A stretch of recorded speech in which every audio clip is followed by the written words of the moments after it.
बाद 3 ध्वनियां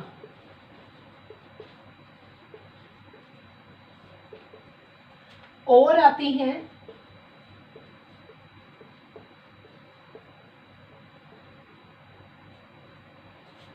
जिन्हें हमने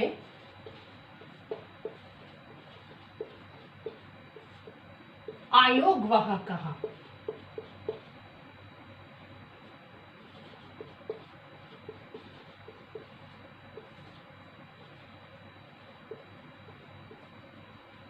नंबर 1 अनुस्वार, नंबर 2 अनुनासिक, नंबर 3 विसर्ग।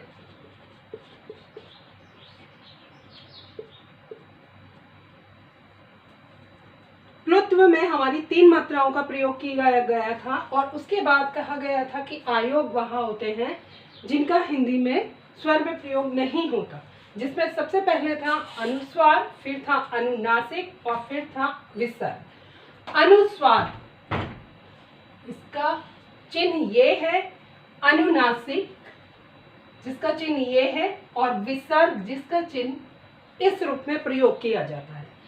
अनुस्वार हम यहाँ क्यों कहते हैं? क्योंकि अनुस्वार की अगर बात कहें तो अनुस्वार में जो हमारी वायु है वो मुख के साथ ना निकलकर सिर्फ नासिका के माध्यम से बाहर निकलती है, अर्थात वह स्वर जिनके उच्चारण में वायु सिर्फ नाक के द्वारा बाहर आती है उन्हें कहते हैं अनुस्वार। जैसे अंग, अंग का जो उच्चारण हुआ है उसमें सिर्फ अगर हम ध्यान दें तो ध्वनि हमारी जो है अंग अर्थात नाक के द्वारा उच्चारित हुई है। अनुनासिक, इस अनुनासिक में जो हमारी ध्वनि निकलती है अर्थात जो हमारी वायु निकलती है वो मुख और नाक दोनों की सहायता से बाहर निकलती है। जैसे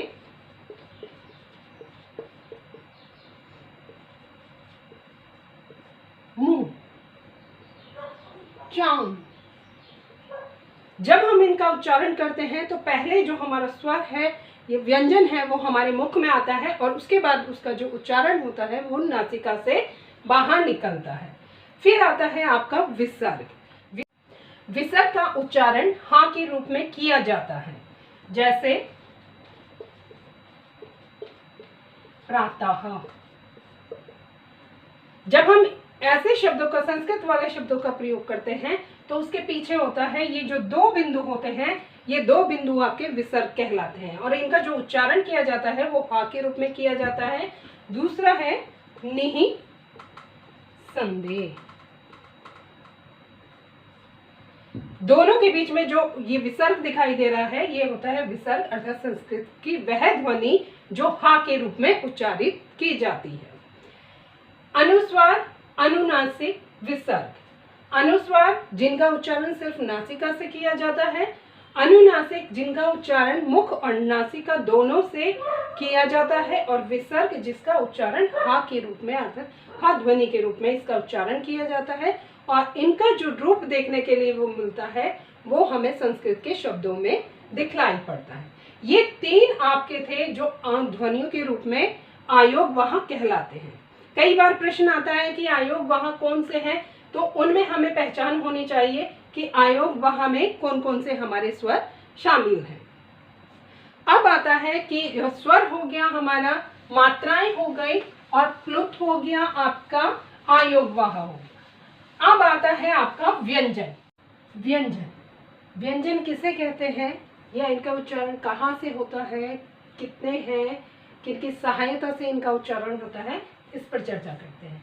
व्यंजन जिन वर्णों के उच्चारण में अन्य वर्णों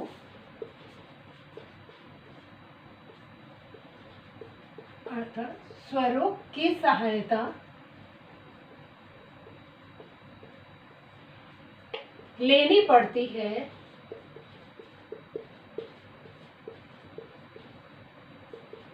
उन्हें व्यंजन कहते हैं। स्वर हमारे स्वतंत्र थे और 11 थे। व्यंजन हमारे स्वतंत्र नहीं है। जब हम इनका उच्चारण करते हैं तो इनका उच्चारण करने में जो है हमें अन्य स्वरों की सहायता लेनी पड़ती है। ये बिना सहायता के नहीं बोले जा सकते। जैसे क प्लस अ यानी क, इसमें अ ध्वनि को जोड़कर हमने उच्चारित किया क, तो इसमें क्या हुआ, इसमें हमें अन्य स्वर की सहायता लेनी पड़ी, तब हमारा व्यंजन पूर्ण हुआ। जैसे जो व्यक्ति कमजोर होता है तो वो किसी ना किसी चीज का सहारा लेता है, ठीक ऐसे ही कहीं ना कहीं व्यंजन हमारे कमजोर हैं जिसके लिए उन्हें स्वरों की सहायता लेनी पड़ती है और उनका उच्चारण करने में स्वरों का अहम योगदान है। अब ये कितने हैं, कहाँ से इनका उच्चारण होता है, या कौन कौन से वर्ग में ये आते हैं, इन सब पर हम चर्चा करेंगे।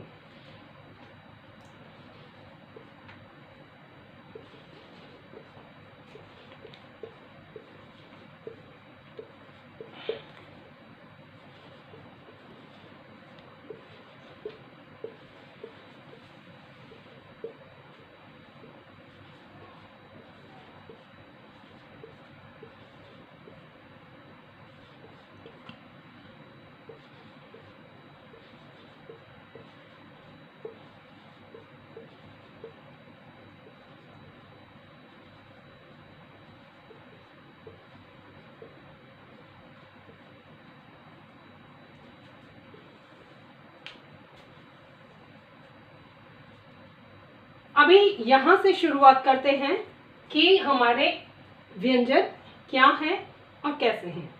5, 10, 15, 20, 25 हमारे स्पर्श व्यंजन हैं।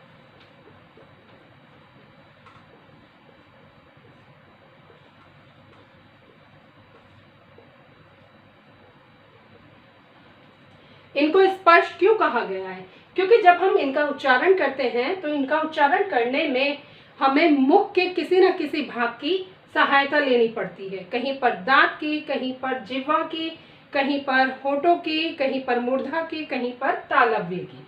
इसलिए इनको स्पर्श व्यंजन कहा है कि स्पर्श लेकर अर्थात छूकर, मुख के किसी भाग को छूकर इनका उच्चारण किया जाता है, इसलिए इनको स्पर्श व्यंजन कहा गया है।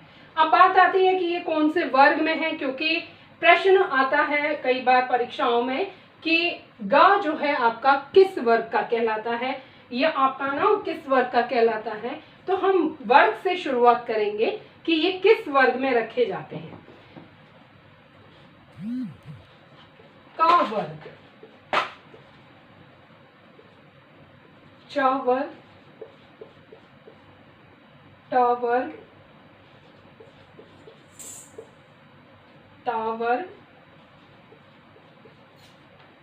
और पा वर्ग।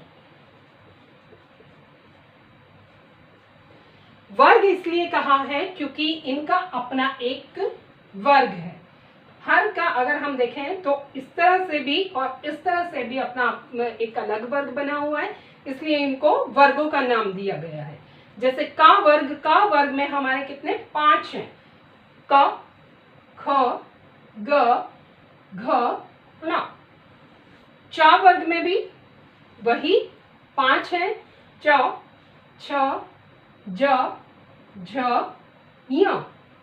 फिर टा वर्ग ट, ठ, ड, ढ, ण। ता वर्ग त, थ, द, ध, न।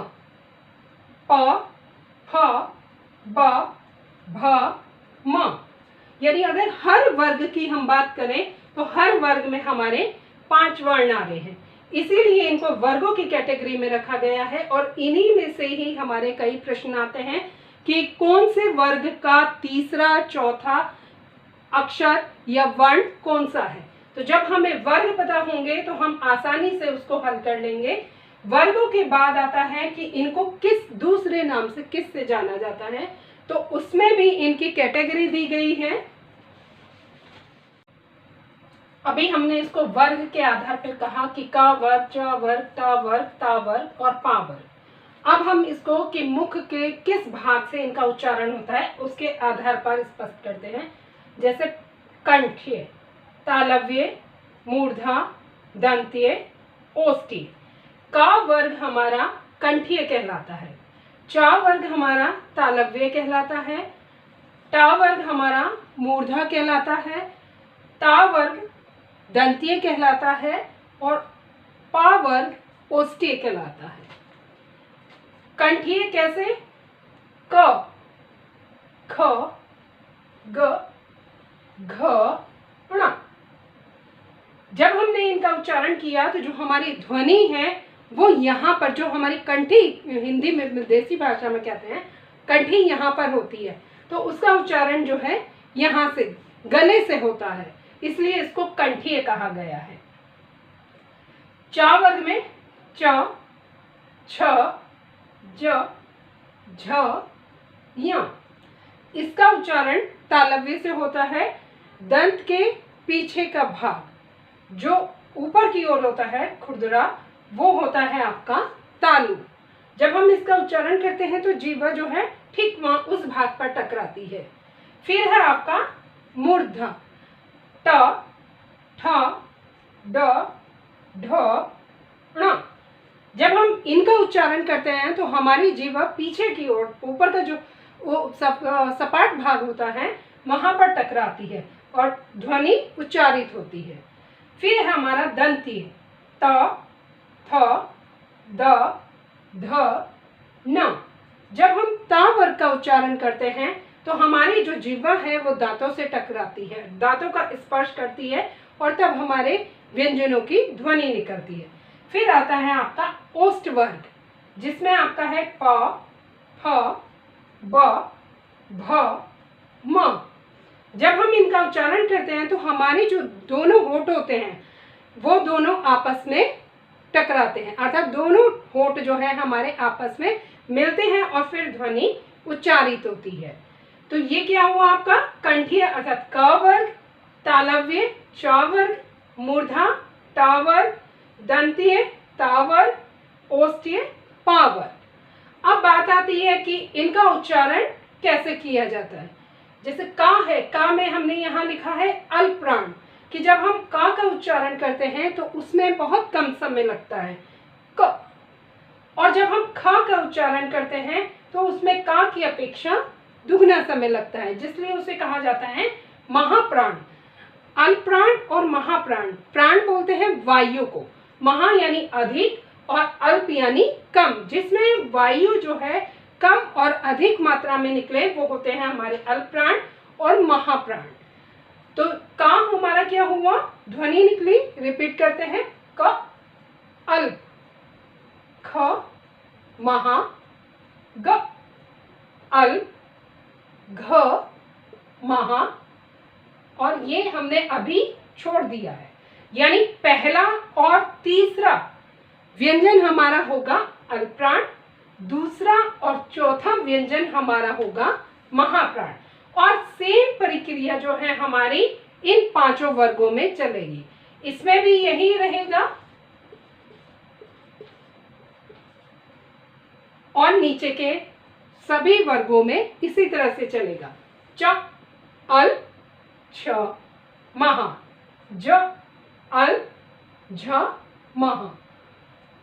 तो हमने देखा कि जब हम उच्चारित कर रहे हैं तो हमें स्वतः ही पता चल रहा है कि कहाँ पर हमारे मुख विवर से वायु कम निकल रही है और कहाँ पर ज्यादा निकल रही है, इसीलिए इनको इस तरह से नाम दिया गया है। ओष्ठी की बात करें तो जब हम ओष्ठ से उच्चारित करते हैं तो दोनों होठ हमारे आपस में मिलते हैं और तब ध्वनि निकलती है। इसको एक बार पुनः दोहराते हैं। कंठीय अर्थात कंठ ध्वनि कंठ से टकराकर जब बाहर निकलती है, जो व्यंजन कंठ से टकराकर बाहर निकलते हैं वो कहलाते हैं आपके कंठ वर्ग के। दूसरा है आपका तालु, अर्थात दांतों के ऊपर का वह भाग जो थोड़ा सा खुरदरा होता है और जिह्वा सीधे उनके उच्चारण में टकराती है, तो वो होता है आपका तालु अर्थात च वर्ग। और मूर्धा, तालव्य से पीछे का भाग मूर्धा कहलाता है, जिसमें हमारा आता है ट वर्ग, दंत्य जिसमें जीवा जो है हमारी ठीक दांतों से टकराती है वो आता है हमारा दंत्य में ता वर्ग, और ओष्ठ्य में आता है हमारा पा वर्ग। अब हमने ये वर्ग छोड़ा है, इनको हमने अल्प और महा में सम्मिलित नहीं किया क्योंकि इनको हम दूसरे नाम से जानते हैं जिसको हम पंचम वर्ण या पंचमाक्षर भी कहते हैं। पंचम वर्ण या पंचमाक्षर यानी पंचम प्लस अक्षर पंचमाक्षर। अब पंचमाक्षर या पंचम वर्ण क्यों कहा, तो हम देखें कि का वर्ग का पांचवा, च वर्ग का पांचवा, ता वर्ग का पांचवा, ता वर्ग का पांचवा और पा वर्ग का पांचवा, यानी प्रत्येक वर्ग का जो पांचवा वर्ण है वो कहलाता है पंचम वर्ण या पंचमाक्षर। अब प्रश्न कई बार आ जाते हैं कि हिंदी वर्णमाला में पंचमाक्षर किनको कहा जाता है या पंचम वर्ण हिंदी वर्णमाला में कौन से हैं। तो जब हमें वर्ग पता होगा, इसकी कैटेगरी पता होगी, तो हम इनको स्वतः ही हल कर लेंगे। अब प्रश्न पूछ लिया जाता है पंचमा वर्ण कौन सा है या पंचम वर्ण कौन सा, टा वर्ग का पंचम वर्ण कौन सा है, तो उसके लिए हमें सबसे पहले जानकारी होनी चाहिए स्वर और व्यंजनों की। अगर हमें स्वर और व्यंजनों की जानकारी नहीं है तो हम पंचम वर्ण को क्लियर नहीं कर सकते। और एक नाम और इनको दिया जाता है वो है अनुनासिक। अनुनासिक को हमने आयोगवाह में पढ़ा, अर्थात जब हम इनका उच्चारण करते हैं, इन वर्णों का उच्चारण करते हैं, तो जो वायु निकलती है वो हमारे मुख और नासिका से होकर बाहर निकलती है। जब हम इन वर्णों का उच्चारण करते हैं तो इन वर्णों के उच्चारण करने में वायु जो है पहले मुख में आती है और उसके बाद वो कंठ से बाहर नासिका से बाहर निकलती है, इसलिए इनको कहा गया है अनुनासिक। तो देखिए 3 नाम इस वर्ग के दिए गए हैं, अनुनासिक, पंचम वर्ण और पंचमा अक्षर। इन तीनों से हमारे बहुत सारे प्रश्न बन जाते हैं, वर्ग वाइज भी और व्यंजन के आधार पर भी और सामान्य रूप से भी। तो ये चीज हमें पता होनी चाहिए और इन्हीं स्पर्श के आधार पर, कंठ के आधार पर, तालु के आधार पर, मूर्धा के, दंत के, ओष्ठ के आधार पर हमने इनको स्पर्श व्यंजन कहा, क्योंकि जब हम इनका उच्चारण करते हैं तो इनका उच्चारण करने में इन सब का सहयोग होता है, अर्थात इनको स्पर्श करके, इन भागों को स्पर्श करके इन व्यंजनों की ध्वनि बाहर निकलती है। अब ओष्ठ में जैसे पा वर्ग, फा वर्ग, बा, भा, मा, जब हम उच्चारण कर रहे हैं तो इसमें हमारे जो होस्ट हैं वो स्वतः ही पता चल रहे हैं कि हिल रहे हैं। कई बार जब हम इशारों से बात करते हैं तो हम लिपसिंग कहते हैं कि लिपसिंग कर रहे हैं, तो लिपसिंग में अगर हम बात करें तो वो कहीं ना कहीं हमारे होठों का टकराना ही होता है। अब इसी से ही थोड़ा सा मैं और आपको जानकारी देना चाहूंगी कि ओष्ठ में जब हम ओष्ठ्य की बात करते हैं तो हमारे होठों की आकृति कैसे कैसी हो जाती है। देखिए आ, ओ, औ, उ, उ। इसमें और जो हमारा पा वर्ग है इसमें, यहां पर जब हम बात कर रहे हैं आ, तो अगर हम इसके बात करें तो हमारे होठों की शेप में क्या अंतर आता है। हमने जब उच्चारण किया ओ, तो हमारे जो होठों की शेप है वो बहुत कम खुली, यानी हमारा जो मुख है जिसमें हमारी प्राण भी बहुत कम बाहर आई और हमारी जो होठों की शेप है वो भी बहुत कम खुली। लेकिन जब हमने उच्चारित किया आ, तो हमारा जो मुख है वो कहीं ना कहीं एक रूप परिवर्तित होता है जिसमें शेप आ जाती है ये आ। और जब हम इसके बात करते हैं ओ, तो हमारी शेप होती है होठों की ये। और जब हम इसके बात करते हैं औ, तो हमारी शेप हो जाती है इस तरह से, यानी पूर्ण गोल, अर्ध गोल। इसी तरह से ठीक हमारा ओ, अर्ध और उ, ये शेप। और पा वर्ग में हमारे सामान्य होंठ चलते हैं।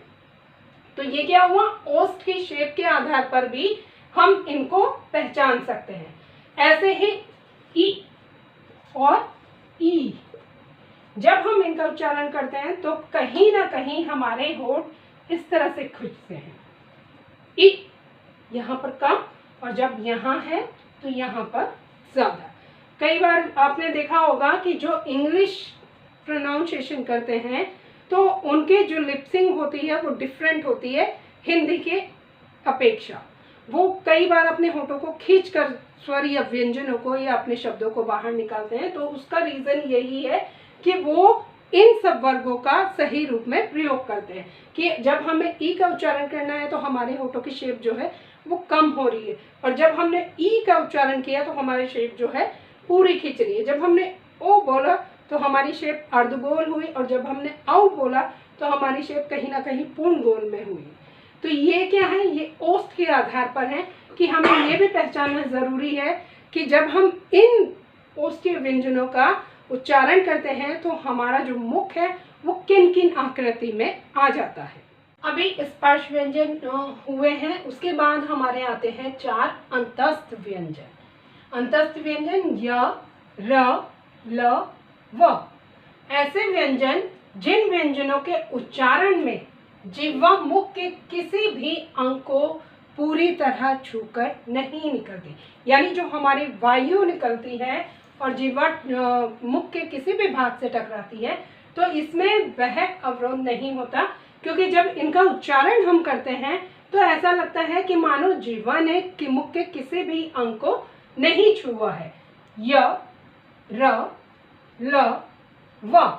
जिह्वा जो है ऐसे लगती है जैसे वो ऊपर ही ऊपर इन व्यंजनों का उच्चारण कर रही है, और जब हम इनका उच्चारण करते हैं तो अंतस्थ अर्थात अंदर भीतर से जो है इनके उच्चारण में ऐसा लगता है कि मानो जब हम इनका उच्चारण कर रहे हैं तो यहाँ पर नाभि के ऊपर के भाग से प्रेशर पड़ रहा है, इसीलिए इनको अंतस्थ व्यंजन भी कहा है।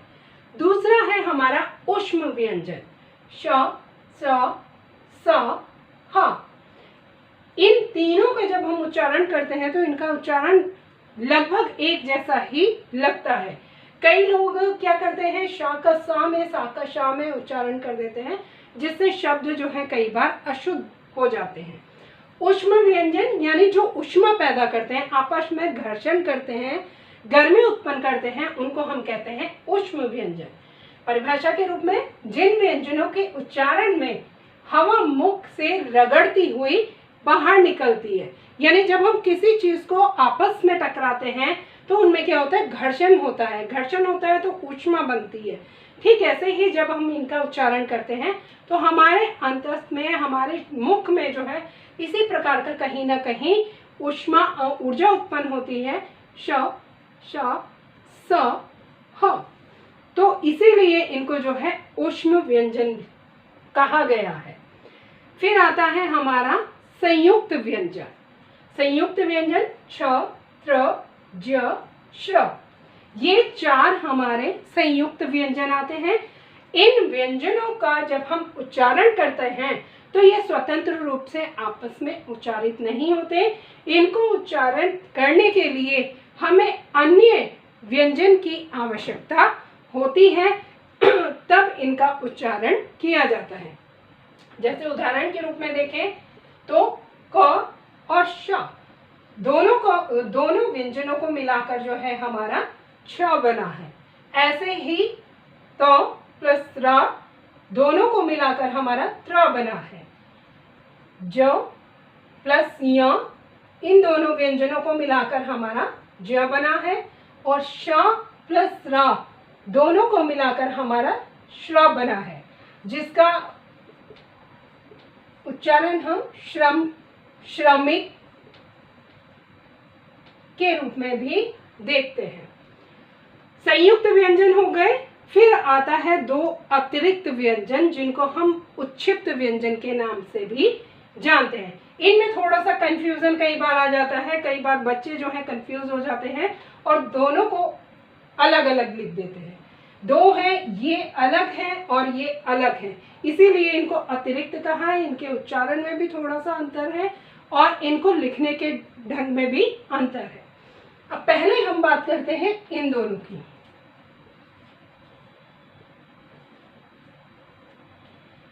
ये अगर हम देखें तो ये हमारा ट वर्ग का व्यंजन है।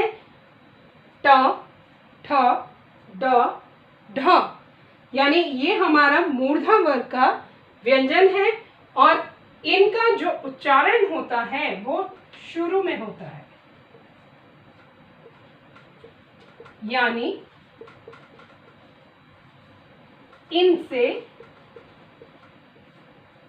शब्द की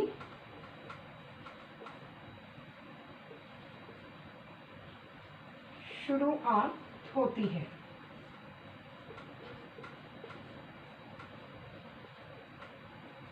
जैसे डकार, डाली, ढक्कन, इस तरह इनकी शुरुआत जो है शब्द को शुरू करने में होती है। लेकिन ये वाले जो दोनों व्यंजन हैं ये इससे भिन्न हैं। इनसे किसी भी शब्द की शुरुआत नहीं होती। ठीक इसके विपरीत कि इन वाले से यानी जो हमारा मूर्धा है ट वर्ग के हैं, इनसे हम शब्द की शुरुआत करते हैं। लेकिन जो हमारे अतिरिक्त हैं उच्छिष्ट जिनको कहा गया है, इनसे किसी भी शब्द की शुरुआत नहीं होती, बल्कि ये व्यंजन शब्द के बीच में आते हैं।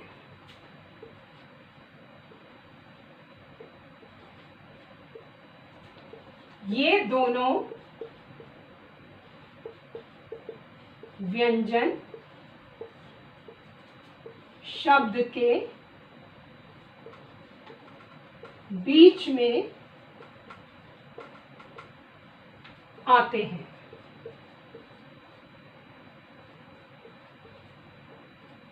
इनसे हम किसी नए शब्द का निर्माण नहीं कर सकते। ये हमेशा आप देखेंगे तो शब्द के बीच में होते हैं, इसीलिए इनको जो है अतिरिक्त कहा गया है। और इनके अगर उच्चारण स्थान की बात करें तो जब हम इनका उच्चारण करते हैं तो जो हमारी जिह्वा होती है वो झटके से इनको उच्चारित करती है, यानी जिह्वा की जो आकृति होती है वो कहीं ना कहीं इस आकृति के रूप में शब्द व्यंजनों को उच्चारित करती है। और इनका